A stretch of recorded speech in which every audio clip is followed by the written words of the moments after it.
কিমান সুস্থ বা তেওঁলোকক আজি কেনে মানসিকতাত আছে বা তেওঁলোকৰ স্বাস্থ্য কি ধৰণৰ আছে এই ক্ষেত্ৰত চাব গ'লে কিছু যুৱ উশৃংখলতা আৰু কিছু সংঘবদ্ধ লাইফ বিশেষকৈ যিটো জীৱনৰ পৰিচালনা সেইটো অতিব প্ৰয়োজন। এই মহাবিদ্যালয়ৰ যিটো বিশেষকৈ কৰোণা কালত যিটো কোভিড পেণ্ডেমিক হৈ গ'ল যোৱা মাৰ্চৰ পৰা 2020ৰ যিটো মাৰ্চৰ পৰা এবছৰ কাল হয়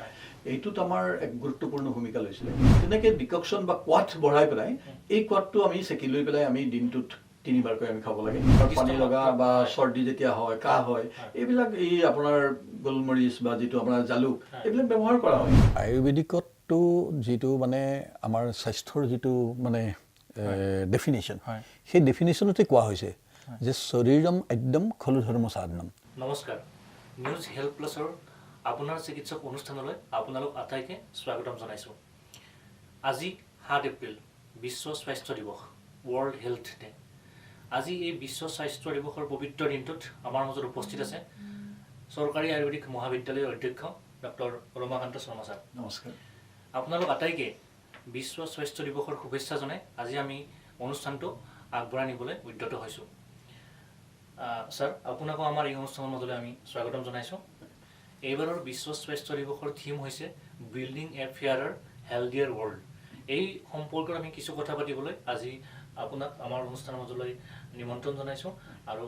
স্বাগতম জনাইছোঁ। পোনপ্ৰথমতে মই আপোনাৰ পৰা জানিব খুজিছোঁ যে বৰ্তমান ভাৰতবৰ্ষ 133 কোটি জনগণৰ দেশ। গতিকে এই 133 কোটি জনসংখ্যাৰ 2/3 জনসংখ্যাই আমাৰ যুৱ প্ৰজন্ম। গতিকে এই যুৱ প্ৰজন্মসমূহ বৰ্তমান সময়ত শাৰীৰিক মানসিকভাৱে কিমানখিনি সুস্থ বা তেওঁলোকৰ এই অৱস্থাত ভৱিষ্যতে এখন সুস্থ দেশ নিৰ্মাণৰ কাৰণে যিখিনি সুস্থতা লাগে সেইখিনি তেওঁলোকৰ কিমান দূৰ আছে এই সম্পৰ্কে মই অকণমান আপোনাক মতামত দাঙি ধৰিবলৈ অনুৰোধ জনাইছোঁ। ধন্যবাদ। আজি বিশ্ব স্বাস্থ্য দিৱসৰ যিটো মুহূৰ্ত এই মুহূৰ্তত এনেকুৱা এটা অনুষ্ঠানত আজি নিজকে চামিল কৰিব পাৰি মই যথেষ্ট আনন্দিত। আপুনি যিটো কথা ক'লে যে যিটো যুৱ প্ৰজন্মই এতিয়া কিমান সুস্থ বা তেওঁলোকক আজি কেনে মানসিকতাত আছে বা তেওঁলোকৰ স্বাস্থ্য কি ধৰণৰ আছে এই ক্ষেত্ৰত চাব গ'লে কিছু যুৱ উশৃংখলতা আৰু কিছু সংঘবদ্ধ লাইফ বিশেষকৈ যিটো জীৱনৰ পৰিচালনা সেইটো অতিব প্ৰয়োজন। বিশেষকৈ আমাৰ আয়ুৰ্বেদত ইয়াক গুৰুত্ব দিয়া হৈছে আৰু সেই আকাৰত আমি কিছু ব্যৱস্থা লৈ আছোঁ এই ক্ষেত্ৰত আমি আগবঢ়াৰ বাবে। আমি জানো যে আপুনি অসম চৰকাৰৰ স্বাস্থ্য আৰু পৰিয়াল কল্যাণ বিভাগৰ অন্তৰ্গত যিটো আয়ুষ ডিপাৰ্টমেণ্ট আছে, আয়ুষ ডিপাৰ্টমেণ্টত আপুনি গোটেই অসমৰ হয়নে ড্ৰাগ লাইচেঞ্চিং অথৰিটি হয়। লগতে আপুনি চৰকাৰী আয়ুৰ্বেদিক মহাবিদ্যালয় যিখন অসম তথা সমগ্ৰ উত্তৰ পূৰ্বাঞ্চলৰ ৰাজ্যিক পৰ্যায়ৰ আয়ুৰ্বেদিক শিক্ষাৰ একমাত্ৰ প্ৰতিষ্ঠান এতিয়ালৈকে আপুনি তাৰ অধ্যক্ষ পদত অধিষ্ঠিত হৈ আছে। গতিকে মই আপোনাৰ পৰা জানিব খুজিছোঁ যে আমাৰ যি আয়ুৰ্বেদিক চিকিৎসা বিজ্ঞান আছে, আয়ুৰ্বেদিক ছিষ্টেম আছে, এই আয়ুৰ্বেদিক চিকিৎসা বিজ্ঞানটোৱে বা আয়ুৰ্বেদিক চিকিৎসা বিজ্ঞানে আমাৰ যিটো স্বাস্থ্যখণ্ড এই স্বাস্থ্যখণ্ডত কি ধৰণৰ ভূমিকা পালন কৰি আছে? নিশ্চয়কৈ আমাৰ যিটো স্বাস্থ্যখণ্ডত আয়ুৰ্বেদৰ যিটো ভূমিকা আৰু বিশেষকৈ উত্তৰ পূৰ্বাঞ্চলত আমাৰ চৰকাৰী আয়ুৰ্বেদিক মহাবিদ্যালয়ৰ যিটো ভূমিকা এই সঁচাকৈ অতি প্ৰশংসনীয় আৰু এক গুৰুত্বপূৰ্ণ ভূমিকা গ্ৰহণ কৰি আহিছে। আৰু এই যিখন মহাবিদ্যালয় চৰকাৰী আয়ুৰ্বেদিক মহাবিদ্যালয় আপুনি জানি সুখী হ'ব যে এই মহাবিদ্যালয় প্ৰতিষ্ঠা হৈছিল 1948 চনত আৰু আজি এই চিকিৎসা মহাবিদ্যালয়ত আমি স্নাতকোত্তৰ আনকি PhD পৰ্যায়ৰ পাঠদান আমি দিওঁ আৰু বহু ছাত্ৰ ছাত্ৰী ইতিমধ্যে চিকিৎসক হৈ তেখেতসকলে জনসাধাৰণৰ মাজত তেখেতসকলৰ চিকিৎসা। দ্বিতীয়তে মই আপোনাৰ পৰা জানিব খুজিছোঁ আপুনি ক'লে যে চৰকাৰী আয়ুৰ্বেদিক মহাবিদ্যালয় 1948 চনতে প্ৰতিষ্ঠা লাভ কৰিছিলে। গতিকে বহু বছৰ অতিক্ৰম কৰিলে। এতিয়াৰ পৰা এতিয়ালৈকে কিমানখিনি মানে চিকিৎসক আয়ুৰ্বেদিক চিকিৎসা মহাবিদ্যালয়ৰ পৰা চিকিৎসক হৈ পেলাই ওলাই গৈছে? আনুমানিক মানে বৰ্তমানটো প্ৰায় 1000 চিকিৎসকে আমাৰ চৰকাৰী খণ্ডত স্বাস্থ্য সেৱা আগবঢ়াই আছে আৰু আমাৰ প্ৰায় 500 গৰাকী চিকিৎসক ইতিমধ্যে তেওঁলোকে চাকৰি জীৱনৰ পৰা অৱসৰ লৈছে আৰু প্ৰায় অসমত আমাৰ এই যিখন আয়ুৰ্বেদিক মহাবিদ্যালয় ইয়াত স্নাতকোত্তৰ পৰ্যায়ত প্ৰায় ৭৫গৰাকী ইয়াত অধ্যয়নৰত আৰু প্ৰতি বছৰে ৬৩গৰাকী আমাৰ স্নাতক পৰ্যায়ত ইয়াত নাম তাৰমানে আমি গম পালো যে বহু সংখ্যক ছাত্ৰ ছাত্ৰীয়ে চৰকাৰী আয়ুৰ্বেদিক মহাবিদ্যালয়ত অধ্যয়ন কৰি পেলাই হয়তো স্নাতক বা স্নাতকোত্তৰ বা PhD পৰ্যন্ত অধ্যয়ন কৰি পেলাই ইয়াৰ পৰা গৈ পেলাই ৰাইজৰ মাজত সেৱা আগবঢ়াই আহিছে গতিকে চিকিৎসা বিজ্ঞানৰ যিটো মেইন ষ্ট্ৰীম বা মূল খুঁটি এই মূল খুঁটিৰ লগত আয়ুৰ্বেদিক চিকিৎসা বিজ্ঞানৰ ৰাজ্যিক পৰ্যায়ত অসমৰ কথাকে যদি আমি ক'বলৈ যাওঁ নিশ্চয় এটা গুৰুত্বপূৰ্ণ ভূমিকা তেওঁলোকে চিকিৎসা বিজ্ঞানৰ ক্ষেত্ৰত বা চিকিৎসা সেৱাৰ ক্ষেত্ৰত ৰাইজৰ মাজত আগবঢ়াই আহিছে মই আপোনাক অন্য এটা কথা সুধিব খুজিছোঁ এই যে শেহতীয়াকৈ কৰোনাৰ ক্ৰাইচিছ এটা হৈ গ'ল বা এটা বিভীষিকাময় পৰিস্থিতি হৈ গ'ল সমগ্ৰ দেশৰ লগতে অসমতো এই এটা বিভীষিকাময় পৰিস্থিতিৰ উদ্ভৱ হৈছিলে কিন্তু আমাৰ ৰাজ্য চৰকাৰৰ তত্ত্বাৱধানত আৰু তৎপৰতাত যথেষ্টখিনি আমি সকাহৰ মাজেৰে পাৰ কৰিবলৈ সক্ষম হ'লোঁ এই সময়খিনিত আমাৰ চৰকাৰী আয়ুৰ্বেদিক মহাবিদ্যালয়ৰ পৰা উত্তীৰ্ণ হৈ যোৱা বা চৰকাৰী আয়ুৰ্বেদিক মহাবিদ্যালয়ত অধ্যয়ন কৰি থকা বা এজ এ হ'ল আমি যদি কওঁ চৰকাৰী আয়ুৰ্বেদিক মহাবিদ্যালয় আয়ুৰ্বেদিক কলেজৰ কি ভূমিকা আছিলে কৰোনাৰ সময়ত আপোনালোকে কি এনেকুৱা কাম কৰিলে জনহিতাৰ্থে বা সমাজৰ চিকিৎসা সেৱা আগবঢ়াই নিয়াৰ ক্ষেত্ৰত আপোনালোকে কি ভূমিকা গ্ৰহণ কৰিলে হয় আপুনি অতি গুৰুত্বপূৰ্ণ কথা কৈছে যে চৰকাৰী খণ্ডত আমাৰ যি চৰকাৰী আয়ুৰ্বেদিক মহাবিদ্যালয় এই মহাবিদ্যালয়ৰ যিটো বিশেষকৈ কৰোনা কালত যিটো কোভিড পেণ্ডেমিক হৈ গ'ল যোৱা মাৰ্চৰ পৰা 2020ৰ যিটো প্ৰায় এবছৰ কাল হয় এইটোত আমাৰ এক গুৰুত্বপূৰ্ণ ভূমিকা লৈছিলে আমাৰ মহাবিদ্যালয়খনত কোভিড পেচেণ্ট আমি ৰাখিছিলোঁ প্ৰায় 100গৰাকী কোভিড পেচেণ্ট আমি চিকিৎসা দিনেৰে নিশাই আমি দি আহিছিলোঁ আমাৰ চিকিৎসকসকলে যিসকল চিকিৎসকে আমাৰ মানে স্বাস্থ্যখণ্ডত কাম কৰি আছে তেখেতসকলে ইয়াৰ বিশেষ গুৰুত্বপূৰ্ণ দায়িত্ব লৈছিলে বিভিন্ন কোভিড হস্পিটেলৰ দায়িত্বত তেখেতসকল আছিলে আৰু আমাৰ চিকিৎসকসকলে অতি নিষ্ঠাৰে তাত কাম কৰিছে মানে আমি গম পালো যে কোভিডৰ সময়ত আয়ুৰ্বেদিক চিকিৎসকসকল বা আয়ুৰ্বেদিক চিকিৎসা মহাবিদ্যালয় আৰু হস্পিটেল যিখন আছে তেওঁলোকে এক গুৰুত্বপূৰ্ণ ভূমিকা পালন কৰিছিলে গতিকে ইয়াৰ লগতে আমি এটা কথা উনুকাব খুজিছোঁ বা আপোনাৰ পৰা জানিব খুজিছোঁ যে আমাৰ যিটো মেইন ষ্ট্ৰীমিং আছে মানে চিকিৎসা বিজ্ঞানৰ যিটো মূল খুঁটি আছে কেতিয়াবা আপুনি ক'লে যে 1948 চনতে মহাবিদ্যালয়খন প্ৰতিষ্ঠা হৈছিলে আৰু তেতিয়াৰ পৰা নিশ্চয়কৈ এক বুজন সংখ্যক ছাত্ৰ ছাত্ৰী ইয়াতে অধ্যয়ন কৰি পেলাই ওলাই গৈছে চিকিৎসক হৈছে আৰু দেশৰ বা ৰাজ্যৰ বিভিন্ন ঠাইত তেওঁলোকে চিকিৎসা সেৱা আগবঢ়াই আহিছে এতিয়া এই যে সমাজলৈ আয়ুৰ্বেদিকৰ অৱদান আয়ুৰ্বেদিক চিকিৎসা বিজ্ঞানৰ অৱদান এইটো সমাজৰ একেবাৰে যিটো গ্ৰাছৰুট লেভেল বুলি কয়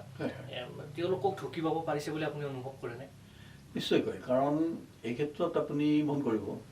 যে যেতিয়াই আমাৰ এই কোভিড পেণ্ডেমিক ষ্টাৰ্ট হৈছিলে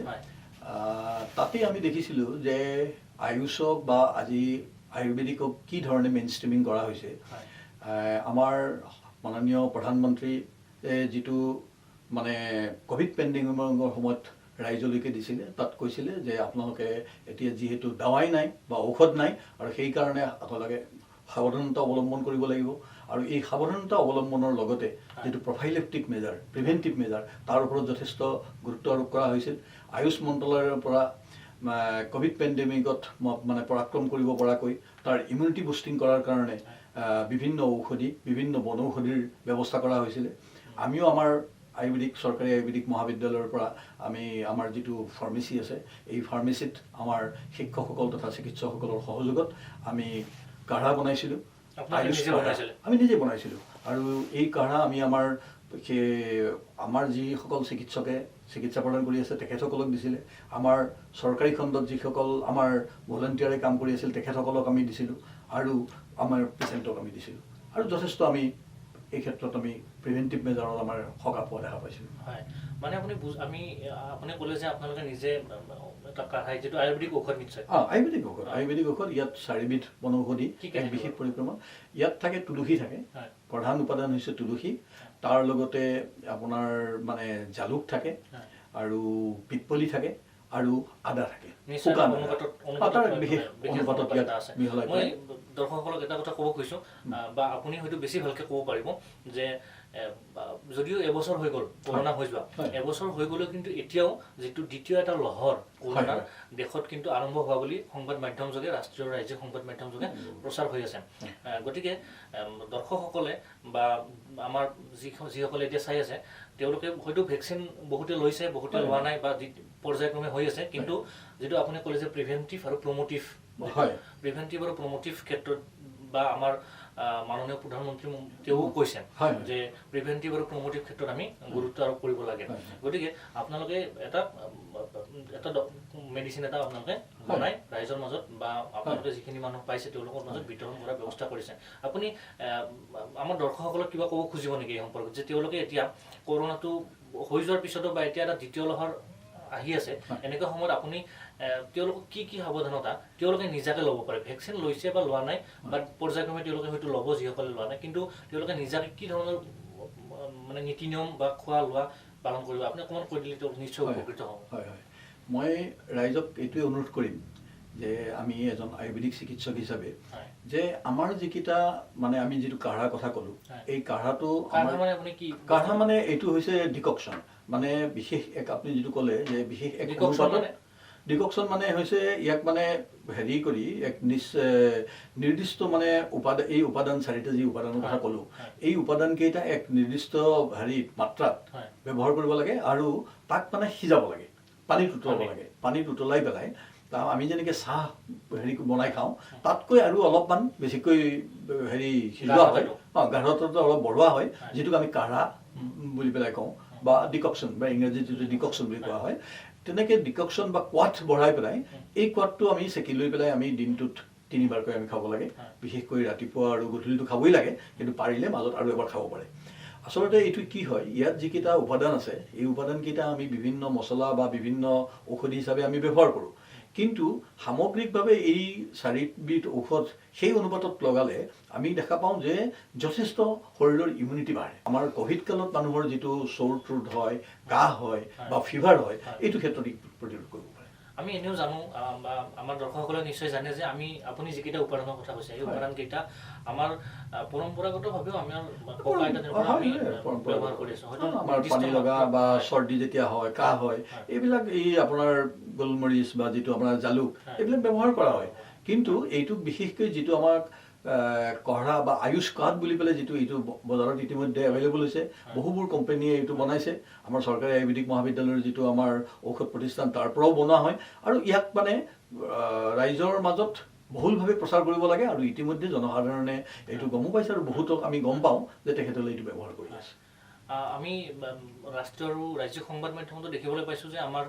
মাননীয় প্ৰধানমন্ত্ৰী মহোদয়েও প্ৰিভেণ্টিভ আৰু প্ৰমোটিভ এছপেক্ট যিটো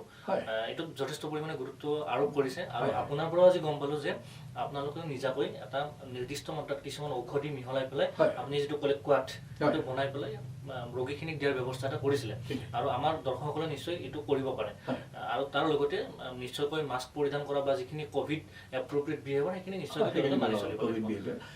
কাৰণ ঘটনা হৈছে কি কৰোণা যিটো আছে কৰোণা সংক্ৰমণ ইয়াৰ যিটো প্ৰিভেনশ্যনটোৱে আটাইতকৈ ডাঙৰ কাৰণ আমি যদি ইয়াত সজাগতা থাকোঁ বা সজাগ হওঁ তেনেহ'লে ই অতি সোনকালে আমি তাক মানে প্ৰতিৰোধ কৰিব পাৰোঁ আমি তাৰ পৰা নিলগত থাকিব পাৰোঁ এতিয়া আমি আহিছোঁ আমাৰ এইবাৰৰ যিটো স্বাস্থ্য দিৱসৰ থিম যে বিল্ডিং এ ফেয়াৰাৰ হেল্ডিয়াৰ ৱৰ্ল্ড এইটো সম্পৰ্কে আমি কিছু কথা পাতিব খুজিছোঁ আপোনাৰ লগত আমি জানিব খুজিছোঁ যে বৰ্তমান যিটো যুৱ প্ৰজন্ম আছে তেওঁলোক সুস্থ থাকিলেহে এখন সুস্থ দেশৰ নাগৰিকেহে সুস্থ দেশখন গঢ়াত অৰিহণা যোগাব পাৰে গতিকে যুৱ প্ৰজন্মটো সুস্থ হোৱা নিতান্ত প্ৰয়োজনীয় গতিকে যুৱ প্ৰজন্মখিনিক সুস্থ কৰি ৰাখিবৰ কাৰণে সুস্থ শাৰীৰিক আৰু মানসিক দুয়োটা পৰ্যায়ৰ পৰা গতিকে এইখিনি ৰাখিবৰ কাৰণে আপুনি কি ক'ব খুজিব চাওক আয়ুৰ্বেদিকতটো যিটো মানে আমাৰ স্বাস্থ্যৰ যিটো মানে ডেফিনেশ্যন সেই ডেফিনেশ্যনতে কোৱা হৈছে যে শৰীৰম আদ্যম খলু ধৰ্ম সাধনম প্ৰথমতে শৰীৰৰ সাধনা হ'ব লাগিব আৰু তাৰপিছতহে ধৰ্ম মানে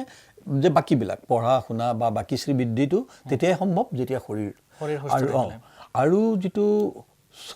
স্বাস্থ্যৰ যিটো তাৰমানে আমাৰ ডেফিনেশ্যন সেই ডেফিনেশ্যনত কোৱা হৈছে যে সমদৌষ সমগ্নিশ্চ সমধাতু মলক্ৰিয় প্ৰসন্ন আত্ম ইন্দ্ৰিয় মন ষষ্ঠ ইত্তম ইয়াৰ অৰ্থ হৈছে যে মন প্ৰসন্ন থাকিব লাগিব, শৰীৰ প্ৰসন্ন হ'লেই নহ'ব, শৰীৰ মানে ফিজিকেল বডি আপোনাৰ মানে ভাল থাকিলে নহ'ব, তাৰ লগত মানসিক শান্তি বা মানসিক স্বাস্থ্যটো লাগিব। আপুনি খুব ভাল কথা কৈছে যে যুৱ প্ৰজন্মৰ মাজত মানে এনেকুৱা কিছুমান আমি দেখা পাওঁ যে যুৱ উশৃংখলতাই হওক বা মানসিক কিছুমান বিষাদ বা অৱসাদ এনেকুৱা ধৰণৰ যিবিলাক আহে, ডিপ্ৰেশ্যন, এইবিলাক ক্ষেত্ৰত যিটো চাইক'ছমেটিক ডিছঅৰ্ডাৰ যিবিলাক হয়, এই ক্ষেত্ৰত আমাৰ আয়ুৰ্বেদত অতি সুন্দৰকৈ কোৱা হৈছে। আৰু সেইখিনি যদি আমি অলপ মানি চলাওঁ, আপোনালোকে বিশেষকৈ ক'ভিড কালতো আমি সেইটো কাম কৰিছিলোঁ। আৰু আপোনালোকে জানে যে আয়ুৰ্বেদৰ এটা অতি মানে প্ৰাসংগিক চিকিৎসা ব্যৱস্থা হৈছে য়োগা, যিটো য়োগা বা প্ৰাণায়াম। এই বস্তুটো যদি আমি সদায় কৰিব পাৰোঁ, তেতিয়াহ'লে আমাৰ হেল্ডি কৰা হয়। আমাৰ এটা বিভাগ আছে, ষষ্ঠবৃত্ত বিভাগ, যিটো ছ'চিয়েল এণ্ড প্ৰিভেণ্টিভ মেডিচিন বুলি পেলাই কোৱা হয়। এই ছ'চিয়েল এণ্ড প্ৰিভেণ্টিভ মেডিচিনতো এই যোগা ব্যৱস্থাটোৰ কথা আয়ুৰ্বেদ যিটো চিকিৎসা বিজ্ঞান, তাতে এনেকুৱা কিবা স্পেচিয়েল থেৰাপি বা চিকিৎসা পদ্ধতি আছে নেকি যে মানসিক স্বাস্থ্য উন্নীততৰ কৰাৰ কাৰণে, মানসিক স্বাস্থ্য ভাল কৰাৰ কাৰণে ব্যৱস্থা কৰিব পৰা যায়? নিশ্চয় আছে। কাৰণ আপুনি আয়ুৰ্বেদিকত মই যিটো ক'লোঁ যে যোগা বা প্ৰাণায়াম এইবিলাকতো আছেই, তাৰ উপৰিও আপুনি যিটো ক'লে যে বিশেষ কিবা তেনেকুৱা চিকিৎসা পদ্ধতি আছে নেকি, যে মানসিক স্বাস্থ্য ডেভেলপ কৰাৰ কাৰণে আমাৰ বিভিন্ন নিয়ম কিছুমান আমাৰ মানি লোৱা হয়। আৰু বিশেষকৈ যিটো আমি ষষ্ঠবৃত্তৰ আণ্ডাৰত পাওঁ। আৰু আন কিছুমান বস্তু আছে যিবিলাক মানে বিভিন্ন ঋতু অনুসাৰে আমি মানে আহাৰ বা ঋতু অনুসাৰে আমি যিবিলাক ব্যৱহাৰ কৰিব লাগে। তাৰ উপৰি আৰু এটা বস্তু আছে, সেইটো হৈছে পঞ্চকৰ্ম। সেইটো কি হয়? পঞ্চকৰ্ম মানে 5বিধ বিশেষ চিকিৎসা ব্যৱস্থা। তাত মানে নিশ্চয় যেনেকৈ নাকেৰে আপুনি ঔষধি তেল বা ঔষধি দ্ৰব্য আপুনি দিলে, বা আপোনাৰ ৰক্তমুক্ষণ এটা আছে, আস্থাপন, বিৰেচন আছে, এনেকুৱা পঞ্চকৰ্মৰ অন্তৰ্গত। আৰু তাত আমি যিটো মানসিক হেৰি কৈছোঁ যে বহুত সময়ত দেখা যায় যে এংজাইটি বহুত সময়ত দেখা পাওঁ, সচৰাচৰ হয়।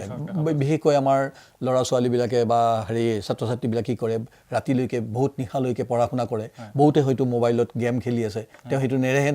ৰাতিপুৱাই শুই যাই পেলাই দি পেলাই যিটো দৈনন্দিন তেওঁলোকৰ এটা বহুত বাধা হয়। আৰু বিশেষকৈ টোপনি নহাৰ কাৰণে আৰু তেওঁলোকে এংজাইটিত ভোগে। এনেকুৱা ক্ষেত্ৰত আমাৰ মানসিক যিটো স্বাস্থ্য এইটো ঘূৰাই অনাৰ কাৰণে যিটো পঞ্চকৰ্মৰ ব্যৱস্থা, তাত এটা চিৰোধাৰা বুলি পেলাই ব্যৱস্থা আছে। চিৰোধাৰা মানে ধাৰা মানে হৈছে যে বিশেষকৈ ঔষধি, এইটো মানে মেডিকেটেড আমি দ্ৰব্যও দিওঁ, কেতিয়াবা মেডিকেটেড ঘি বা মেডিকেটেড আপোনাৰ তেল বা মেডিকেটেড মানে মিল্ক আমি তাৰমানে ধাৰা হিচাপে দিওঁ, মানে মূৰত দিয়া হয়। আৰু খাব নহয়, মূৰত দিয়া হয়। তাক এটা বিশেষ এটা মানে ইনষ্ট্ৰুমেণ্ট ইউজ কৰা হয়। আৰু যাৰ দ্বাৰা মূৰত তাৰমানে ইয়াত টোপালকৈ এই ওপৰৰ পৰা তেলটো দিয়া হয় আৰু তাত এটা জেণ্টল মেছাজ কৰা হয়। আৰু তাৰপিছত আপুনি দেখা পাব যে যিজন মানুহৰ টোপনি নাহে, যিজন মানুহে বহু চেষ্টা কৰি বহু স্লিপিং টেবলেট খায়ো টোপনি অহা নাই, তেওঁৰ সেই ধাৰা লৈ থকা অৱস্থাতে তেওঁৰ টোপনি আহি যায়। বিশেষকৈ আমি দেখোঁ যে প্ৰথম এদিন দুদিনত ছাকচেছ নহয়, কিন্তু এই ধাৰাটো যেতিয়া আমি এসপ্তাহ দিওঁ, 10 দিন দিওঁ, তেওঁক তাৰমানে পিছত জগাব লগা হয়। আধা ঘণ্টা পিছত তেওঁক জগাব লগা হয় যে আপোনাৰ কাম হৈ গৈছে, আপুনি আৰু উঠক। তেওঁলোকে ইমান গভীৰ টোপনি অতি ধৰণৰ চিকিৎসা। আৰু এই চিকিৎসা পদ্ধতি আমাৰ আয়ুৰ্বেদিক মহাবিদ্যালয়ত কৰা হয় বা বিভিন্ন চেণ্টাৰতে ইয়াক কৰা হয়, যথেষ্ট পপুলাৰ। আৰু সেই চিকিৎসা বিদ্যাও আমাৰ আপুনি যিখন চৰকাৰী আয়ুৰ্বেদিক মহাবিদ্যালয়ত কাম কৰি আছে, তেওঁ তাত এই পদ্ধতিবিলাক হয়নে? এই পদ্ধতি হয়, আমাৰ এটা বিভাগেই আছে এই ক্ষেত্ৰত। আমাৰ বিভাগে আছে, ৰোগী আহে। আৰু আমাৰ আয়ুৰ্বেদিক মহাবিদ্যালয়ৰ বেছিভাগ ৰোগী এইটো তেনেধৰণৰ ৰোগী। আপুনি শুনি ভাল পাব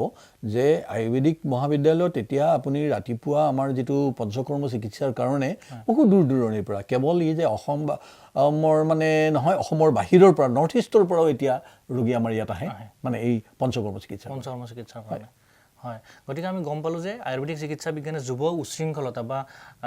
আপুনি যিটো ষ্ট্ৰেছ ডিজৰ্ডাৰ বা এনেকুৱা ধৰণৰ যিখিনি সাম্প্ৰতিক সময়ত যিখিনি যুৱ প্ৰজন্মৰ লগত জড়িত বা আমাৰ দৈনন্দিন জীৱনশৈলীৰ সৈতে জড়িত যিখিনি মানে ৰোগ আছে, সেইখিনি চিকিৎসা পদ্ধতিও খুব ভালকৈ আয়ুৰ্বেদিক চিকিৎসা পদ্ধতিত হৈ আছে। এতিয়া আপুনি যিখিনি চিকিৎসা পদ্ধতিৰ কথা ক'লে, আপুনি এটা ক'লে যে পঞ্চকৰ্ম বুলি ক'লে আপুনি, বা য়োগা, যিটো যোগাটো 21 জুন তাৰিখে আমাৰ বিশ্ব যোগা দিৱস হিচাপেও আমাক চৰকাৰে কৰিছে। গতিকে এই চিকিৎসা পদ্ধতিসমূহ একেবাৰে ৰাইজৰ মাজলৈকে শেষ পৰ্যায়লৈকে লৈ যোৱাৰ কাৰণে আপোনালোকে কেনেকুৱা ধৰণৰ ভূমিকা পালন কৰিছে এতিয়া, বা চৰকাৰৰ ফালৰ পৰা এই ধৰণৰ কিছুমান পদক্ষেপ লৈছে নেকি, বা আপুনি কওকচোন যে কিছুমান পদক্ষেপ ল'বলৈ এতিয়াও বাকী আছে নেকি, বা চৰকাৰ কিমান আগ্ৰহী এই ক্ষেত্ৰত?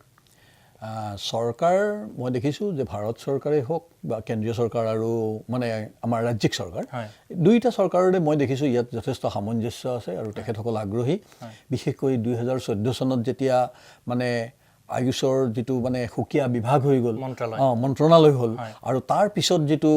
মানে আপোনাৰ যেনেকৈ মানে নেশ্যনেল হেল্থ মিছন NHM ঠিক তেনেকৈ আমাৰ আয়ুষ মিছন যেতিয়া ষ্টাৰ্ট হ'ল তাৰ পৰা আমি দেখিলোঁ যে তাত এনেকুৱা ধৰণৰ কাম কৰা হৈছে তাত বিশেষকৈ 4টা হেৰিত মানে আগবঢ়া হৈছে যে এটা হৈছে আয়ুষ এডুকেশ্যন দ্বিতীয়টো হৈছে আয়ুষ হেল্থ কেয়াৰ মানে ষ্টেটত বা বিভিন্ন জিলা পৰ্যায়ত বা ব্লক পৰ্যায়ত গাঁও পৰ্যায়ত মাজতে মই অকণমান আপোনাক ইণ্টাৰফেয়াৰ কৰিছোঁ আয়ুষ বুলি কওঁতে আপুনি কোনখিনি কথা কৈছে মানে অকল আয়ুষ বুলি কওঁতে ইয়াত আয়ুৰ্বেদ আছে কিন্তু আয়ুৰ্বেদৰ লগতে A for Ayurveda Y for yoga আৰু নেচাৰোপেথি U for ইউনানী আৰু S for সিদ্ধাটো আমাৰ আচলতে উত্তৰ পূৰ্বাঞ্চলত এইটো বেছিকৈ নাই এইটো সাউথ ইণ্ডিয়াত হয় সিদ্ধ মেডিচিন আৰু মানে H যিটো হৈছে H for হোমিওপেথি সেইকাৰণে এই আয়ুষৰ যিটো চিকিৎসা তাত মানে আমি প্ৰধানকৈ আয়ুৰ্বেদত আমি যিটো দেখিছোঁ যে ইয়াক মানে আপোনাৰ যিটো ক'লে যে এইবাৰ মানে বিশ্ব স্বাস্থ্য দিৱসৰ যিটো তাৰমানে থিম হেল্ডিয়াৰ ৱৰ্ল্ড পোৱাৰ কাৰণে যে গোটেইখিনি বস্তু আচলতে কৰা হৈছে আৰু সেইকাৰণেই মানে মাননীয় প্ৰধানমন্ত্ৰীও এইটো বস্তু যিটো মানে নেশ্যনেল হেল্থ চিষ্টেম আছে তাত আমাক মানে আয়ুষ চিষ্টেমক তেওঁ তাৰমানে মেইন ষ্ট্ৰীমিং কৰাৰ কাৰণে সপোন দেখিছে বা তাৰ কাৰণে ব্যৱস্থা লোৱা হৈছে আৰু ইয়াক মানে আমাৰ জেনেৰেল হেল্থৰ লগত মানে জনসাধাৰণৰ স্বাস্থ্য সেৱাত যাতে ইয়াক এভেইলেবল হয় সেইটোৰ কাৰণে ব্যৱস্থা কৰি থকা হৈছে মই মাজতে আপোনাক অন্য এটা কথা সুধিব খুজিছোঁ এতিয়া অলপতে আপোনালোকৰ যিটো আয়ুষ চিষ্টেমত অলপতে আমি সংবাদ মাধ্যমত পঢ়িবলৈ পোৱা মতে বা জানিবলৈ পোৱা মতে যে এখন আপোনালোকৰ এক্ট এখন যিটো শল্য চিকিৎসাৰ ওপৰত এখন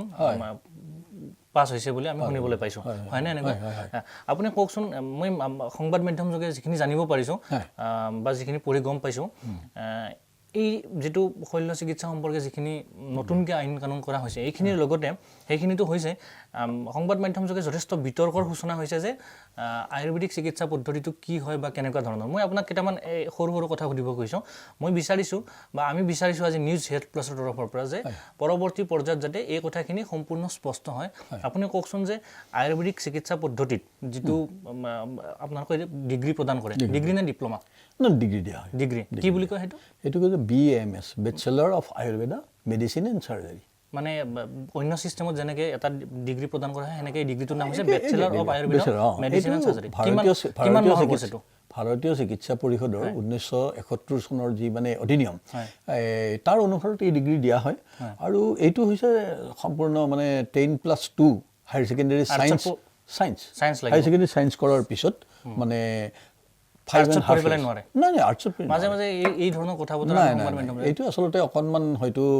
কেতিয়াবা যোগাযোগ বা মানে এইটো হয়তো কাৰোবাৰ জ্ঞানৰ কাৰণে নাই এইটো হেৰি মাহৰ মানে এইটো 5.5 বছৰীয়া কোৰ্চ 5.5 বছৰ 5.5 years কোৰ্চ 4.5 বছৰ পঢ়িব লাগিব আৰু এবছৰ ইণ্টাৰ্ণশ্বিপ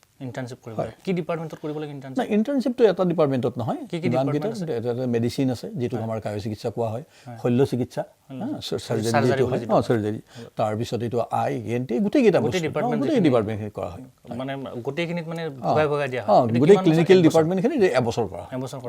মানে আপোনাৰ 4.5 বছৰ পঢ়িব লাগে 4.5 বছৰ পঢ়িব লাগিব আৰু ৰোটেটৰী ইণ্টাৰ্ণশ্বিপ বুলি পেলাই কোৱা হয় মানে সম্পূৰ্ণ 4.5 বছৰ 4.5 বছৰ তাৰ পিছতে তেওঁক ডিগ্ৰী দিয়া হয় বুজিছোঁ আৰু এই এতিয়া ধৰক মোৰ ল'ৰা বা ছোৱালীজনীয়ে আয়ুৰ্বেদিকত যিটো BAMS বুলি ক'লে আপুনি এডমিশ্যন ল'ব খুজিলে 10+2 আপুনি ক'লে ছায়েন্সত পঢ়িব লাগিব 10+2 তেওঁৰ মানে বায়'লজি থাকিব লাগিব আৰু দি পেলাই তেওঁ তাৰমানে 10+2 কৰিব লাগিব আৰু তেওঁ নিটৰ যিটো এক্সাম সৰ্বভাৰতীয় যিটো পৰীক্ষা দিব লাগিব নিট পাছ কৰিব লাগিব আৰু নিটত কোৱালিফাই হোৱাৰ পিছত এইটো কাউন্সেলিং হ'ব আৰু তাত দি পেলাই তেওঁ তাতে এপ্লাই কৰি পেলাই সম্পূৰ্ণ পদ্ধতিৰ মাজেৰে এডমিশ্যন হ'ব এতিয়া BAMS যিটো ক'লে আপুনি ধৰক 4.5 বছৰ পঢ়িলে 1 বছৰ ইণ্টাৰ্ণশ্বিপ কৰিলে তাৰপিছত ষ্টুডেণ্টে গৈ পেলাই তেওঁলোক কিবা ৰেজিষ্ট্ৰেশ্যন থাকিবনে নিশ্চয় ৰেজিষ্ট্ৰেশ্যন তেওঁলোকৰ ৰেজিষ্ট্ৰেশ্যন আমাৰ যিটো হেৰি আছে আমাৰ অসমত প্ৰত্যেকটা মানে এই ভাৰতীয় চিকিৎসা পৰিষদৰ আণ্ডাৰত আচলতে সকলো ষ্টেটতে নিজা পৰিষদ বা হেৰি আছে তাত তেওঁলোকে ৰেজিষ্টাৰ কৰিব লাগিব সেইকাৰণে আসাম ষ্টেট কাউন্সিল যিটো আছে আসাম ষ্টেট কাউন্সিলত তেওঁলোকে ৰেজিষ্টাৰ কৰিব লাগিব আমাৰ ডাইৰেক্টৰেট আয়ুষলৈ পঞ্জীয়ন হ'ব তেতিয়াহে তেওঁলোকে মানে এইটো হেৰি কৰিব পাৰিব আমাৰ উচ্চ শিক্ষাৰ কাৰণে এতিয়া এইটো কোৱা হৈছে PG নেট বুলি পেলাই এইটো অল ইণ্ডিয়া বেচিছত তেওঁলোকে পোষ্ট গ্ৰেজুৱেট এইটো আমাৰ অল ইণ্ডিয়া যেনেকৈ এইমছৰ হেৰিত আমাৰ দিল্লীত এখন ইনষ্টিটিউট কৰা হৈছে সেইখন হৈছে আয়া All India Institute of Ayurveda এই ইনষ্টিটিউটখনৰ তত্ত্বাৱধানত আমাৰ মানে এক্সামিনেশ্যন হয় আৰু সেইটো সৰ্বভাৰতীয় PG নেট এক্সামিনেশ্যন আৰু সেই PG নেট পাছ কৰিব লাগিব সৰ্বভাৰতীয় পৰ্যায়ত তেওঁলোকৰ কাউন্সেলিং হ'ব আৰু দি পেলাই তাৰ পৰা তেওঁলোকৰ হয় আমি অলপতে আমাৰ অসমত এইটো কি বুলি কয় যেনেকৈ মানে যিটো PG বুলি ক'লে আপুনি PG কি বুলি কয় এইটো ডিগ্ৰীটো যেনেকৈ BA সেইটোৱে MD and MS এতিয়া MD মানে যদি মেডিচিনেল বিভাগত হয় তেতিয়াহ'লে MD হ'ব কিমান মাহৰ না সেইটো মাহ নহয় এইটো 3 বছৰীয়া 3 years সম্পূৰ্ণ 3 বছৰ পঢ়াব লাগে এই 5.5 বছৰ কমপ্লিট হোৱাৰ পিছত আপুনি চৰকাৰী আয়ুৰ্বেদিক মহাবিদ্যালয়ত এই ধৰণৰ চিকিৎসাৰ শিক্ষণৰ ব্যৱস্থা আছে নে নিশ্চয় আছে আমাৰ ইয়াত আমাৰ টোটাল 14টা ডিপাৰ্টমেণ্ট আছে 14টা ডিপাৰ্টমেণ্টৰ আমাৰ 6টা ডিপাৰ্টমেণ্টত ইতিমধ্যে পোষ্ট গ্ৰেজুৱেশ্যন অৰ্থাৎ মানে স্নাতকোত্তৰ যিটো পাঠ্যক্ৰম সেইটো প্ৰৱৰ্তন কৰা হৈছে আৰু তাতে কায় চিকিৎসা আছে মেডিচিন আছে চাৰ্জাৰী আছে আমাৰ প্ৰসূতিতন্ত্ৰ আৰু স্ত্ৰী ৰোগ আছে অবষ্টেটিক্স এণ্ড গাইনকলজি এইবিলাক এনেকৈ টোটেল আমাৰ 6টা ছাবজেক্টত আছে 6টা ছাবজেক্টত কিমান চিট আছে চিটবিলাক অলপ বেলেগ যেনেকৈ মেডিচিনত আমাৰ 6টা আছে চাৰ্জাৰীত আমাৰ 4টা আছে টোটেল আমাৰ 25 প্লাছ মানে অল ইণ্ডিয়া কোটাত আৰু 5টা আছে টোটেল 30 অল ইণ্ডিয়া কোটা মানে অসমৰ বাহিৰৰ পৰা এইবাৰ আমাৰ আচলতে এইবাৰ আমাৰ এটা তেওঁলোকৰ মানে যিটো কাউন্সেলিং সেই কাউন্সেলিংটো আমাৰ নহ'ল আমাৰ এটা বিশেষ মানে নিয়ম এটা আমাৰ ইয়াত প্ৰৱৰ্তন নোহোৱাৰ কাৰণে কিন্তু এইটো অহা বছৰৰ পৰা হ'ব আৰু সৰ্বভাৰতীয় পৰ্যায়ত ইতিমধ্যে আমাৰ ইয়াত এডমিশ্যন হৈছে ক'বলৈ আমাৰ 30টা চিট আছে ষ্টুডেণ্টবিলাকে এইবাৰো আহিছে প্ৰতি বছৰে নাম ভৰ্তি কৰে ওলাই যায় আৰু তাৰপিছত আপুনি কৈছিলে PhD পৰ্যায়ত আমাৰ ইয়াতে আছেনে PhD আছে আমাৰ এইটো শংকৰদেৱ যি চিকিৎসা বিশ্ববিদ্যালয় আছে এই চিকিৎসা বিশ্ববিদ্যালয়ৰ শ্ৰীমন্ত শংকৰদেৱ ইউনিভাৰ্চিটি হেল্থ এইটো যিটো আমাৰ ইয়াত ভাঙাঘৰত মানে গুৱাহাটী মেডিকেল কলেজৰ লগত আছে বৰপাহাৰত তাৰ আণ্ডাৰত আমাৰ ইয়াত মানে PhD ডিগ্ৰীও আছে আমাৰ আয়ুৰ্বেদিক মহাবিদ্যালয়ৰ 7জন মানে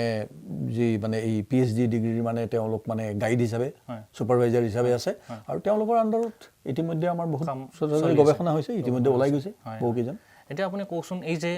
ধৰা হ'ল কোনোবা এজন ষ্টুডেণ্টে BA MS যিটো ক'লে আপুনি কৰিলে তেওঁ ওলাই যাব খুজিলে চিকিৎসা সেৱা আগবঢ়াব খুজিলে বা MD কৰিলে MD MS কৈছিলে আপুনি তেওঁ ওলাই যাব খুজিলে তেওঁ কি পৰ্যায়ত বা কেনেকুৱা ধৰণৰ চিকিৎসা পদ্ধতিৰে ৰাইজৰ মাজত সেৱা আগবঢ়াব ক'ত এংগেজ হ'ব পাৰিব চিম্পলি যদি মই আপোনাক সোধোঁ বা এতিয়া যিখিনি ওলাই গৈছে তেওঁলোকে ক'ত কাম কৰি আছে ক'ত ৰাইজক সেৱা আগবঢ়াই আছে বা যিখিনি ওলাই আহিব এতিয়া তেওঁলোকে কেনেকুৱা ধৰণৰ স্কোপ পাব এতিয়া চাওক চৰকাৰী খণ্ডত তেওঁলোককতো চিকিৎসা বিষয়া হিচাপে ইতিমধ্যে নিযুক্তি দিয়া হৈছে মেডিকেল অফিচাৰ হিচাপে তাৰপিছত আপোনাৰ মানে বিভিন্ন PHC CHC বা তেওঁলোকে চিভিল হস্পিটেল তাততো আছেই ডিষ্ট্ৰিক্ট হস্পিটেলত কাম কৰি আছে ঠিক তেনেকৈ আৰু আমাৰ বহু চিকিৎসক আমাৰ NHMৰ আণ্ডাৰত তেখেতসকলে চিকিৎসা বিষয়া হিচাপে কাম কৰি আছে নেশ্যনেল হেল্থ মিছন যিটো আছে নেশ্যনেল হেল্থ মিছনৰ আণ্ডাৰত আছে তাৰ উপৰি আমাৰ ইয়াত আপোনালোকে জানে যে এটা চেণ্ট্ৰেল কাউন্সিল CCRS যিটো আমাৰ আয়ুৰ্বেদিকৰ যিটো ৰিচাৰ্চ চেণ্ট্ৰেল ৰিচাৰ্চ যিটো আছে এই ৰিচাৰ্চৰো আণ্ডাৰত কিছুমান আপোনাৰ বিশেষ ইউনিট কিছুমান আমাৰ PHC CHCৰ লগত আছে সেইবোৰতো কিছুমান চিকিৎসা বিষয়া নিয়োগ কৰা হয় তাতো তেওঁলোকে কাম কৰি আছে তাৰ লগতে আমাৰ বহুত ছাত্ৰ ছাত্ৰীয়ে বিভিন্ন ব্যক্তিগত অনুষ্ঠানতো তেওঁলোক জড়িত হৈ আছে এতিয়া আপুনি কওকচোন যে আয়ুৰ্বেদিক যিটো চিকিৎসা পদ্ধতি এতিয়া সকলো মানুহৰ এটা সীমাবদ্ধতা থাকে সকলো প্ৰতিষ্ঠানৰো এটা সীমাবদ্ধতা থাকে আৰু সকলো চিষ্টেমৰো এটা সীমাবদ্ধতা থাকে এতিয়া আপুনি কওকচোন আৰু প্ৰ'জ এণ্ড কনছ বুলি যিটো কয় আমি সহজ ভাষাত ক'ব এতিয়া সকলো মানুহে সকলো কাম কৰিব নোৱাৰে আয়ুৰ্বেদিক চিষ্টেমেটো সকলো বেমাৰ ভাল কৰি দিব নিশ্চয় নোৱাৰে এতিয়া আপুনি কওকচোন যে আপুনি যদি মানুহক আপুনি যদি আহ্বান জনাব খোজে যে এই এটা বা দুটা বেমাৰ বা এই 5টা বা এই 10টা বেমাৰ এই কোনকেইটা বেমাৰৰ নাম ল'ব যিকেইটা আয়ুৰ্বেদিকে আপুনি ভাবে যে আয়ুৰ্বেদিক চিকিৎসা পদ্ধতিত যথেষ্ট পৰিমাণে আশাপ্ৰদ বা সুফল লাভ কৰিব পাৰি চিকিৎসা পদ্ধতিৰে বৰ ভাল প্ৰশ্ন সুধিছে কাৰণ এইটো আমি জনসাধাৰণৰ মাজত কিয়নো আমি এটা পৰ্যায়লৈকে অহাৰ পিছতো এতিয়া আপুনি কৈছিল যে 1948 চনতে আমাৰ চৰকাৰী আয়ুৰ্বেদিক মহাবিদ্যালয়খন প্ৰতিষ্ঠা লাভ কৰাৰ পিছত আজি প্ৰায় 50 অধিক অৰ্ধশতাধিক বছৰ অতিক্ৰম কৰিলে কিন্তু ৰাইজে হয়তো বা আমাৰ দৰ্শকসকলে হয়তো কিছু কথা নাই এইটো প্ৰচাৰ আৰু প্ৰসাৰৰ হয়তো অলপ অভাৱ বা যুৱকৰ অলপ হেৰি কাৰণে আমি নাজানো কিন্তু আপুনি বৰ ভাল কথা ক'লে এটা কথা আপুনি অলপ আগতে কৈছিলে যে যিটো আমাৰ অলপতে এটা কন্ট্ৰভাৰ্সি থকা বুলি পেলাই কৈছিলে যে আপোনালোকৰ কিছুমান চাৰ্জাৰী সেইটো ক্ষেত্ৰতো মই কৈছোঁ যে এইটো একচুৱেলি কন্ট্ৰভাৰ্সি নহয় এইটো গভৰ্ণমেণ্টে কি কৰিলে যে দেখিলে যে তেওঁলোকৰ কিছু ক্ষেত্ৰত মানে কিছুমান যিটো সীমাবদ্ধতা বা যাক যিটো মানে মানে কাম কৰিব দিয়া হৈছে এইটো ক্ষেত্ৰত কিছুমান বস্তু ক্লিয়াৰিটি নাই আৰু এই বস্তুটো আচলতে এটা গেজেট নটিফাই দি পেলাই তেওঁলোকে এইটো বস্তু ঠিক কৰি দিছে মানে যিটো লক্ষ্মণ ৰেখা সেইটো মানে ক্লিয়াৰ কৰি দিছে যে আপুনি ইমানখিনিলৈকে আপোনালোকে চাৰ্জাৰী কৰক বা আপোনালোকে ইমানখিনি কাম কৰক আপুনি যিটো কথা কৈছে যে মই ইয়াৰ এটা মানে আপোনাৰ কথাখিনিক লৈ এটা মানে উদাহৰণ হিচাপে ক'ব খুজিছোঁ যে শল্য চিকিৎসাৰ ক্ষেত্ৰত মই চাৰ্জাৰী যিটো বিভাগ এই ক্ষেত্ৰত চৰকাৰী আয়ুৰ্বেদিক মহাবিদ্যালয় আমাৰ অসমৰ আৰু আন আন আমাৰ দেশৰ ভাৰতবৰ্ষত বিভিন্ন যি চিকিৎসা মহাবিদ্যালয় আছে এইবোৰত বা চিকিৎসালয়ত আপোনালোকে এটা বিশেষ কৰ্ম আমাৰ হয় বা এটা আমাৰ মানে শল্য কৰ্ম হয় সেইটো হৈছে খাৰকৰ খাৰসূত্ৰ এইটো খাৰসূত্ৰ মানে দেখাত এইটো যদি আপুনি ভাবে যে মানে খাৰ মানে হৈছে এলকাইল আৰু সূত্ৰ মানে হৈছে থ্ৰেড এতিয়া সূত্ৰৰ দ্বাৰা কেনেকৈ মানে চাৰ্জাৰী কৰা হয় একচুৱেলি কি হয় যিবিলাক পাইলছ বা ফিস্তুলা হয় ইয়াত মানে কি হয় ফিস্তুলাৰ ক্ষেত্ৰত একোটা ট্ৰেক বনায় আৰু পাইলছৰ ক্ষেত্ৰত একোটা অৰ্শৰোগ যিটো মানে গুজ্জ মাৰ্গত হয় এইটো ক্ষেত্ৰত কি হয় যে এই যিবিলাক অৰ্শৰ যিবিলাক লুপছবিলাক হয় এই লুপছবিলাক আমাৰ তাৰমানে আমি ডাইৰেক্টলি যিটো মডাৰ্ণ চাৰ্জাৰীত যিটো মানে কাট কৰি দিয়া হয় বা ইনচিশ্যন দি পেলাই কাট হেৰি কৰা হয় চাৰ্জাৰী কৰা হয় আমাৰ তাত আমি ডাইৰেক্টলি তেনেকৈ চাৰ্জাৰী নকৰোঁ আমি কি কৰোঁ তাত এই থ্ৰেডবিলাক মানে লাগেট কৰি দিয়া হয় বান্ধি দিয়া হয় আৰু তাৰপিছত এই থ্ৰেডবিলাকে কি কৰে লাহে লাহে তাৰমানে সেই লুপছটো কাটি দিয়ে মানে আপুনি ক'ব খুজিছে যে মানে যিটো আমাৰ শৌচাগাৰৰ যিখিনি বেমাৰ আছে অৰ্শ ভগন্দৰ পাইলছ ফিস্তুলা আৰু এনেকুৱা কি বেমাৰ আছে যিবিলাকত আয়ুৰ্বেদিকত আপুনি মানে মানুহক আহ্বান জনাব খুজিব যে ভাল চিকিৎসা আপোনালোকে মই সেইকাৰণে কৈছোঁ যে কাৰোবাৰ যদি তেনেধৰণৰ ৰোগ আছে অৰ্শ বা ভগন্দৰ যিটো পাইলছ বা ফিস্তুলা আপোনালোকে আমাৰ যিখিনি আমাৰ বঢ়ি বিভাগত আহিব পাৰে আৰু তাত যদি তেনেকুৱা খাৰকৰ্মৰ যদি প্ৰয়োজন হয় তেতিয়াহ'লে আমাৰ অভিজ্ঞ চিকিৎসক তাত আছে আৰু তাত আপোনালোকে এই খাৰকৰ্ম পাব আৰু অতি হেৰিত বিশেষকৈ মই এটা কথা আপোনালোকক মানে জনাব পাৰিম যে ইয়াত যিটো সাধাৰণতে ৰেকাৰেঞ্চ হয় এই যিটো বেমাৰ তাৰ কাৰোবাৰটো মানে ৰেকাৰেঞ্চ মানে আকৌ হয় ধৰক আপুনি পুনৰ হয় মানে আপুনি ধৰক আজি কৰিলে আপুনি দেখিব এবছৰ পিছত লাহে লাহে আকৌ গ্ৰ'থ হ'ব ধৰিছে সেইটো জেগাত নাই হোৱা বেলেগ ঠাইত আকৌ হৈছে কিন্তু এই বস্তুটোৰ ক্ষেত্ৰত আমাৰ যিটো কৰ্ম হয় এইটো কৰিলে মানে তাৰ ৰেকাৰেঞ্চটো কম মানে ই পুনৰ আকৌ নহয় সেইটো ক্ষেত্ৰত আপোনালোকে ল'ব পাৰে আৰু এইটো বহুত মানে প্ৰথমতে ভাবিছিলে এইটো বহুত পেইনফুল হয় কিন্তু মই দেখা গ'ল যে এইটো পেইনফুল নহয় যথেষ্ট ইয়াৰ মানে এনেও যি কৌশল ব্যৱহাৰ কৰা হয় এইটো পেইনফুলো নহয় বৰ ভাল আৰু অন্য কিবা এনেকুৱা ৰোগ আছে নেকি যিখিনি ধৰক আমি শুনো যে আয়ুৰ্বেদিক চিকিৎসা বিজ্ঞানত বিষজাতীয় যিখিনি হয় এইটো ঠিক কথা কৈছে যে আমি অলপ আগতে মই যিটো পঞ্চকৰ্মৰ কথা কৈছিলোঁ মই তাত এটা কথাই ক'লোঁ আপোনাক চিৰুধাৰাৰ কথা ক'লোঁ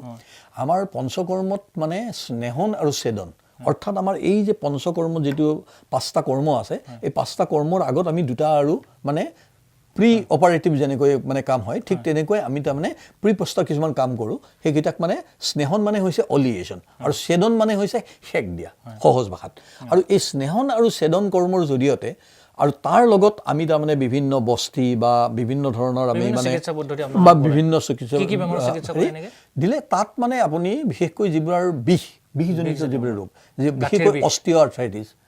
অষ্টিঅআৰ্থ্ৰাইটিছ বা আপোনালোকে যিবিলাক কয় আমবাত ৰিউমেটিক আৰ্থ্ৰাইটিছ ৰিউমেটইড আৰ্থ্ৰাইটিছ এনেকুৱা ক্ষেত্ৰত আয়ুৰ্বেদত বিশেষ সুনাম আছে বহুত ভাল পায় আৰু জনসাধাৰণে বহুত ইয়াত হেৰিও পাইছে আৰোগ্য পাইছে আপুনি আয়ুৰ্বেদিক মহাবিদ্যালয়ত আহিলে আপোনালোকে দেখা পাব যে বেছিভাগ কেছ প্ৰায় 50% কেছ আমি তেনেকুৱা ধৰণৰ কেছ আমি পাওঁ আৰু আমি চিকিৎসাত তেখেতসকলক দি আছোঁ খুব এটা তত্ত্বগত কথা কৈছে আপুনি জানিবলগীয়া কথা খুব ভাল লাগিল আপুনি গোটেই চিষ্টেমটোৰ বিষয়ে এটা সম্যক ধাৰণা আমি গম পালোঁ দৰ্শকসকলে নিশ্চয় গম পাইছে এতিয়া আমি প্ৰায় শেষৰ পৰ্যায়লৈকে আহিছোঁ বহুখিনি কথা পাতিব লগা থাকে কিন্তু সকলোখিনি কথাটো একেটা অনুষ্ঠানতে এটা সময়ৰ যিহেতু সীমাবদ্ধতা থাকে পতা সম্ভৱ নহয় গতিকে একেবাৰে শেষত আমি আহিছোঁ যে আজি যিহেতু বিশ্ব স্বাস্থ্য দিৱস গতিকে বিশ্ব স্বাস্থ্য দিৱসৰ লগত সংগতি ৰাখি পেলাই আমি শেষলৈকে আহিছোঁ আহি পেলাই আপোনাক সুধিব খুজিছোঁ যে মানুহ এজন যিকোনো এজন মানুহ আপুনি মই বা আমাৰ দৰ্শকসকল তেওঁলোকে যদি সুস্থ ৰাখিব খোজে শাৰীৰিক আৰু মানসিকভাৱে কাৰণ এতিয়া আমাৰ এটা খুব দৌৰাদৌৰি জীৱনশৈলী আমাৰ যিটো আধুনিক জীৱনলৈ অত্যাধুনিক জীৱনলৈ খুব দৌৰাদৌৰি ব্যস্ততাপূৰ্ণ জীৱনশৈলী এই ব্যস্ততাপূৰ্ণ কাৰ্যক্ৰমণিকাৰ মাজত এজন মানুহে যদি সুস্থ থাকিব খোজে আপুনি যদি খুব চমুকৈ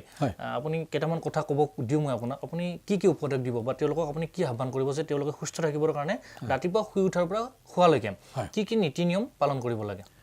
ধন্যবাদ সুস্থ থকাৰ কাৰণে মই প্ৰথমতে আহ্বান জনাম যে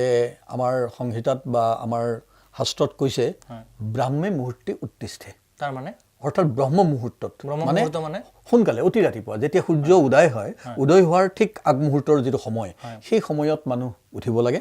আৰু উঠি পেলাই তেওঁৰ যিখিনি নিত্যকৰ্ম সেই নিত্যকৰ্ম কৰি পেলাই তেওঁ সাধাৰণ আসন প্ৰাণায়াম বা ব্যায়াম কৰাটো প্ৰয়োজন দুটা কথা গম পালো প্ৰথম কথা হৈছে যে ৰাতিপুৱা সূৰ্য উদয় হোৱাৰ সময়খিনিতে উঠিব লাগে দ্বিতীয় কথা তেওঁ কিছু শাৰীৰিক ব্যায়াম কৰিব লাগে সেইটো এটা আৰু তাৰ পিছত মোৰ কথা হ'ল কি যে আহাৰ আমি যিটো গ্ৰহণ কৰোঁ সেইটো বৰ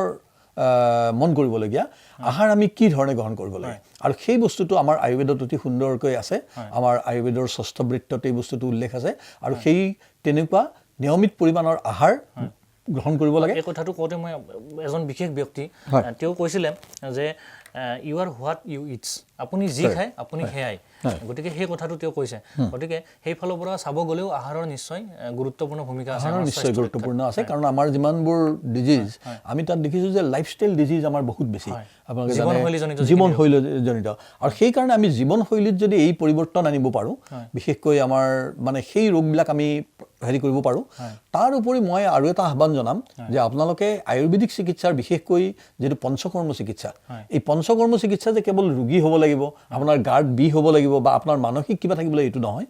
যেনেকৈ আমি গাড়ী এখনক মানে ছাৰ্ভিচিং দিয়া হয় তাত প্ৰপাৰ অলিয়েশ্যন দিয়া হয় তাত টোটেল চেকআপ এটা কৰা হয় ঠিক তেনেকুৱা ধৰণে আয়ুৰ্বেদিক জীৱনশৈলীত যদি আপোনালোকে যায় তেতিয়াহ'লে আপোনালোকে পঞ্চকৰ্মৰ জৰিয়তে আপোনালোকে সুস্থ মানুহ এজনেও যদি মানে পঞ্চকৰ্মৰ এটা 7 দিনীয়া বা 10 দিনীয়া বা 15 দিনীয়া চিকিৎসকৰ পৰামৰ্শমতে যদি আপোনালোকে কৰে তেতিয়াহ'লে মই ভাবোঁ যে আপোনাৰ জীৱনকালৰ বাকীখিনি সময় আপোনাৰ বৰ উজু হ'ব সৰ্বসাধাৰণ লোকে নিৰোগী লোকে কৰিব পাৰে নিৰোগী লোকে কৰিব পাৰে চিকিৎসকৰ পৰামৰ্শ মতে আৰু তেতিয়া মই ভাবোঁ যে নিজৰ এই জীৱনশৈলীত তেখেতৰ এটা বিশেষ পৰিৱৰ্তন আহিব আৰু তেখেতে সৰু সুৰা ৰোগবোৰৰ পৰা প্ৰতিৰোধ কৰি থাকিব পাৰিব আৰু সুস্থ জীৱন যাপন কৰিব পাৰিব আপুনি ক'লে যে খোৱা লোৱাৰ যিটো কথা ক'লে কেনেকুৱা ধৰণৰ আহাৰ খাব লাগে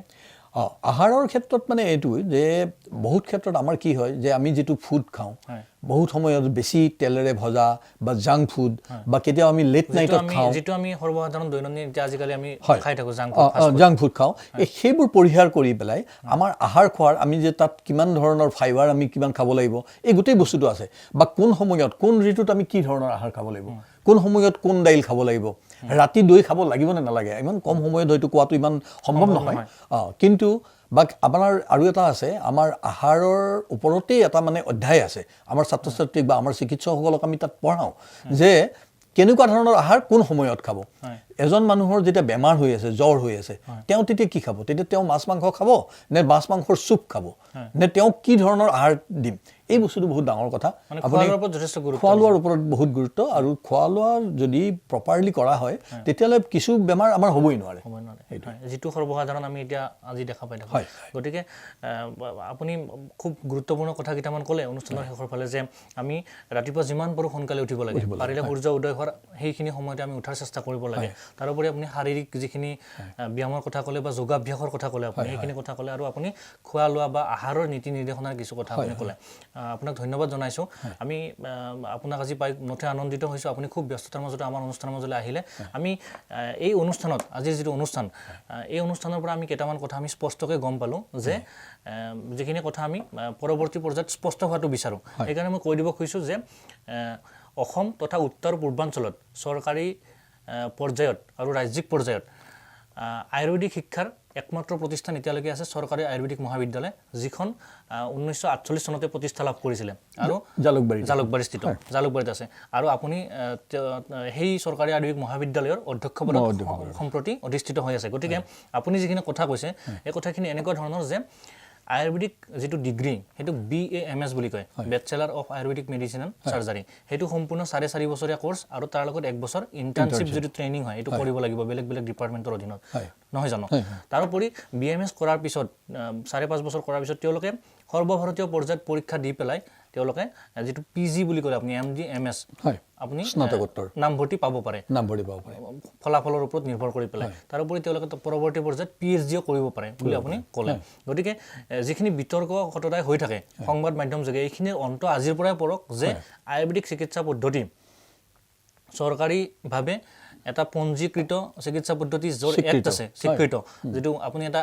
আইনৰ কথা ক'লে CCIM বুলি মাজতে কৈছিল আপুনি central council of Indian medicine 1970 চিকিৎসা বলে 1971 চনৰ অধিনিয়ম 1971 চন 1971 গতিকে আয়ুৰ্বেদিক চিকিৎসা পদ্ধতি কোনো 2 মহীয়া 3 মহীয়া 6 মহীয়া ডিপ্লোমা কোর্স নহয় এটো সম্পূৰ্ণ 4.5 বছৰীয়া UG কোৰ্স যেটো আন্ডাৰ গ্ৰেজুৱেট নহয় জানো আৰু 1 বছৰ ট্ৰেইনিং 3 বছৰীয়া PG কোৰ্স 3 মহীয়া PG নহয় 3 বছৰীয়া PG কোৰ্স তাৰোপৰি তেওঁলোকে এইখিনি কৰাৰ পিছত এটা state council of Indian medicine বুলি কৈছিল আপুনি তেওঁলোকে তাতে ৰেজিষ্ট্ৰেচন বা পঞ্জীয়ন কৰিব লাগিব তেতিয়া তেওঁলোকে এজন পূৰ্ণ পঞ্জীকৃত চিকিৎসক হিচাপে তেওঁলোকে সেৱা আগবঢ়াব পাৰে আৰু ইতিমধ্যে মই যিখিনি গম পাইছো আমাৰ আয়ুষ বুলি যেটো আপুনি সিস্টেম কৈছে Ayurveda yoga and naturopathy Siddha homeopathy এনেকৈ যিখিনি ক'লে আপুনি ইয়াৰ এটা সঞ্চালকালয় আছে আমাৰ অসম চৰকাৰৰ গতিকে আৰু 19 আপুনি কিমান ক'লে 2014 চনৰ অধীনত মানে 2012 পৰা আমাৰ সঞ্চালকালয় আৰম্ভ হৈছে কিন্তু মই কৈছো যে ইয়াৰ যেটো বিশেষ প্ৰোৎসাহন এটো 2014 চনৰ পৰা হৈছে গতিকে তাৰ অধীনত চিকিৎসা অধ্যয়ন কৰি থকা ছাত্ৰ-ছাত্ৰীখিনি ইতিমধ্যে চিকিৎসা বিজ্ঞান অধ্যয়ন কৰি পেলাই ওলাই গৈছে আৰু বিভিন্ন পৰ্যায়ত তেওঁলোকে চিকিৎসা সেৱা আগবঢ়াই আছে আৰু আমি যিমানখিনি জানো যে এতিয়ালৈকে আমাৰ গোটেই সৰ্বভাৰতীয় পৰ্যায়ত যদি চাও আমি মোৰ যদি ভুল হোৱা নাই প্ৰায় 650 মান আয়ুষ যিখিনি ইনষ্টিটিউচন গোটেইখিনি ধৰি পেলাই কৈছে আৰু অকল আয়ুৰ্বেদৰ অধীনতে প্ৰায় 350 মান ইনষ্টিটিউচন আছে প্ৰায় মই অকমান সংখ্যাটো ইফাল হ'ব পাৰে মই আনুমানিক এটা কৈছো 15000 মান UG এডমিশন প্ৰতি বছৰে হয় আৰু প্ৰায় 6-7000 মান PG এডমিশন হয় আৰু সৰ্বমুঠ এডমিশন প্ৰতি বছৰে আপোনাৰ 21-22000 মান হয় আৰু গোটেই ভাৰতবৰ্ষৰ প্ৰেক্ষাপটত যদি আমি চাওঁ গোটেই ভাৰতবৰ্ষৰ নেশ্যনেল প্ৰেক্ষাপটত যদি আমি চাওঁ তেতিয়া আমি দেখিম যে প্ৰায় 4 লাখ মান অকল আয়ুৰ্বেদিক চিকিৎসক গোটেই ভাৰতবৰ্ষত চিকিৎসা সেৱা আগবঢ়াই আছে আৰু আমি যদি গোটেই এজ এ হল আয়ুষ সিস্টেমটো ধৰো প্ৰায় 7.5 লাখ মান চিকিৎসকে ইতিমধ্যে গোটেই ভাৰতবৰ্ষত চিকিৎসা সেৱা আগবঢ়াই আছে গতিকে এটো এটা সম্পূৰ্ণ সাইন্টিফিক বা বিজ্ঞানসন্মত পদ্ধতি যেটো চৰকাৰৰ পঞ্জীকৃত বা অনুমোদিত হয় গতিকে এই চিকিৎসা পদ্ধতিৰ এজন ব্যক্তি হিচাপে পুৰুষা ব্যক্তি হিচাপে আপোনাক আমি ইয়াতে পালো আপুনি আজি বিশ্ব স্বাস্থ্য দিৱসৰ দিনাখন যুৱ প্ৰজন্মই ল'ব লগা কিছু ব্যৱস্থা সম্পৰ্কে বা আমাৰ সৰ্বসাধাৰণ ৰাইজে স্বাস্থ্যৱান হৈ থাকিবৰ কাৰণে বা ৰোগ প্ৰতিৰোধ কৰিবৰ কাৰণে যিখিনি ব্যৱস্থা ল'ব লাগে সেইখিনি সম্পৰ্কে আপুনি যথেষ্টখিনি কথা ক'লে তাৰোপৰি আয়ুৰ্বেদিক চিকিৎসা বিজ্ঞানৰ অধীনত যেটো চিকিৎসা পদ্ধতি আছে সেই চিকিৎসা পদ্ধতি অধ্যয়ন কৰি থকা ছাত্ৰ-ছাত্ৰী আৰু শিক্ষক শিক্ষয়িত্ৰী আৰু আমাৰ মহাবিদ্যালয় যিখন আপুনি জালুকবাৰীত প্ৰতিষ্ঠিত বুলি কৈছে তাতেও কৰোনা ক্ৰাইসিস বা কৰোনাৰ সময়ত যথেষ্টখিনি চিকিৎসা পদ্ধতি আপোনালোকে চিকিৎসা প্ৰদান কৰিছে বুলি আপুনি ক'লে আপোনাক আজি আমাৰ এই অনুষ্ঠানত পাই খুবেই ভাল লাগিল পৰৱৰ্তী পৰ্যায়ত আপোনাক আমি আকৌ আমাৰ অনুষ্ঠানৰ মাজলৈ বিভিন্ন কথা আলোচনা কৰিবৰ কাৰণে আমি নিমন্ত্ৰণ জনাম আজি আপুনি অতি ব্যস্ততাৰ মাজত আমাৰ মাজত আহি উপস্থিত হ'ল আপোনাক আমি ধন্যবাদ জনাইছো আৰু অনুষ্ঠানৰ মাজৰ পৰা বিদায় লৈছো নমস্কাৰ